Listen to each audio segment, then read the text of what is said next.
తెలంగాణ మాజీ మంత్రి జగదీష్ రెడ్డి మాట్లాడుతున్నారు. ఇప్పుడు లైవ్ చూద్దాం. భారతదేశంలో ఉండే అన్ని రాష్ట్రాలు, అన్ని తెగల ప్రజలు కావచ్చు, ఇంకా ఇతర ప్రాంతాల నుంచి వచ్చిన వాళ్ళు కూడా ఉండవచ్చు. అందరినీ ఒకే తీరుగా అతిథులుగా చూసుకోవాల్సిన బాధ్యత మనది. ఇవాళ మనం బాధ్యతల్లోకి వచ్చినాం. మనం ఇంకా పోరాటం చేసే దశలో లేం. మనం బాధ్యతల్లోకి వచ్చిన ఆ విషయాన్ని మనకి గుర్తుపెట్టుకొని మీరు పనిచేయాలి అని చెప్పి నాకు ఒక డైరెక్షన్ ఇచ్చి ఆ పద్ధతుల్లో రాష్ట్రాన్ని నడిపాడు. కాబట్టి 10 ఏళ్లలోనే అందరి మనల్ని పొందే పద్ధతుల్లో ఎవరెవరి మనసులో ఎటువంటి భయాలు ఉండడం, సందేహాలు ఉండడం, వాటన్నిటిని ఒకటే మాటతో తీర్చేసి విశ్వాసం ఇచ్చి ఈ రాష్ట్రాన్ని నడిపినారు. ఏ 4 రంగాల మీద దృష్టి పెట్టి సరిచేయాలని వాటి సరిచేయడం ద్వారా విద్యుత్తును నిమిషం పోకుండా విద్యుత్తును అందించే ప్రక్రియ, లా అండ్ ఆర్డర్ విషయంలో పోలీసు వ్యవస్థను పటిష్టం చేసి వేలాది వాహనాల వరకు అందించి, అందులో కూడా అప్పటికే గూడు కట్టుకొని ఉన్న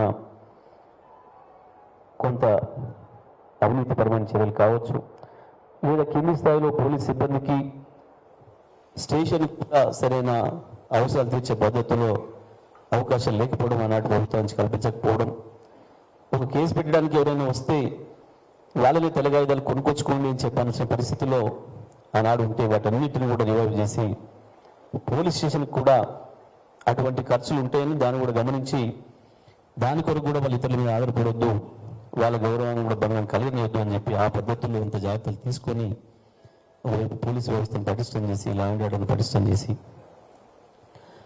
ఇంకోవైపు షీటింగ్స్ లాంటివి కూడా ఏర్పాటు చేసి మహిళలకు రక్షణ కల్పించి ఈ రాష్ట్రంలో అన్ని విషయాలలో శాంతి భద్రతలను పూర్తి స్థాయిలో నియంత్రించి ఒక మంచి వాతావరణాన్ని కల్పించి దాదాపుగా 50,000 పరిశ్రమలు, కొత్త పరిశ్రమలు వచ్చే పద్ధతుల్లో సింగిల్ విండో విధానాన్ని తీసుకొచ్చి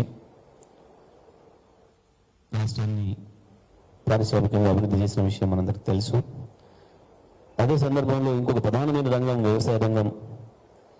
ఇప్పటికి కూడా ఈ రాష్ట్రంలో 60% మంది పైగా ప్రజలు బతుకుతున్నది వ్యవసాయ రంగం మీద. కాబట్టి వ్యవసాయ రంగాన్ని కూడా పూర్తి స్థాయిలో మనం విశ్వాసం కలిగించాలి. దాంట్లో దొరికే ఉపాధి చాలా పెద్దది. ప్రధానంగా వ్యవసాయ రంగంలో ఉపాధి అవకాశాలు కోల్పోయే ప్రజలు ఇతర రాష్ట్రాలకు, ఇతర దేశాలకు వలసలు పోయినరు. ఆ వలసలన్నింటినీ కూడా ఆపాలి. మళ్ళీ వాళ్ళందరూ తిరిగి వచ్చే పద్ధతుల్లో ఇవాళ మహబూబ్నగర్ కావచ్చు, నల్గొండ కావచ్చు, మెదక్ కావచ్చు, ఆదిలాబాద్, కరీంనగర్, నిజామాబాద్ కావచ్చు, వలసలు తిరిగిపోయిన వాళ్ళు, వెళ్ళిపోయిన వాళ్ళు. ఒకప్పుడు భారతదేశంలో ఎక్కడ కాశ్మీర్ నుంచి కన్యాకుమారి వరకు ఎక్కడ ఒక పారగడ్డపార పట్టుకొని నడిచా నేను రోడ్డు మీద మీరు కారా పెడినా ఎక్కడ మీదంటే మహబూబ్నగర్, పాలమూరు అని చెప్పి పరిస్థితి ఉండేది. ఇవాళ అటువంటి స్థితి నుంచి ఎక్కడ ముంబైలో, ఇంకెక్కడో భీమండిలో, షోలాపూర్లో, సూరత్లో ఎక్కడ నేత కార్మికుడు కనపడ్డా మీరు వెళ్ళి అడిగితే ఎవరు మీరు ఎక్కడి నుంచి వచ్చిండు అంటే అయితే సిరిసిల్ల, లేదంటే పోచంపల్లి, నల్గొండ, మహబూబ్నగర్, మెదక్ అని చెప్పేవాళ్ళు. దుబాయ్లో ఎక్కడ చూసినా ఆఖరికి చివరికి అబుదాబి కావచ్చు, దుబాయ్ కావచ్చు, ఖతార్ కావచ్చు, ఆయా దేశాల్లో బాత్రూమ్ క్లీన్ చేసే దగ్గర పోయినా మనం తెలుగు వాళ్ళని పోతే కనబడితే తెలుగు మాట అయితే నమస్తే అని అనుకుంటూ వచ్చే పరిస్థితి, అక్కడికి పోవాల్సిన పరిస్థితి 10,000కు 15,000 ఉద్యోగాలకి.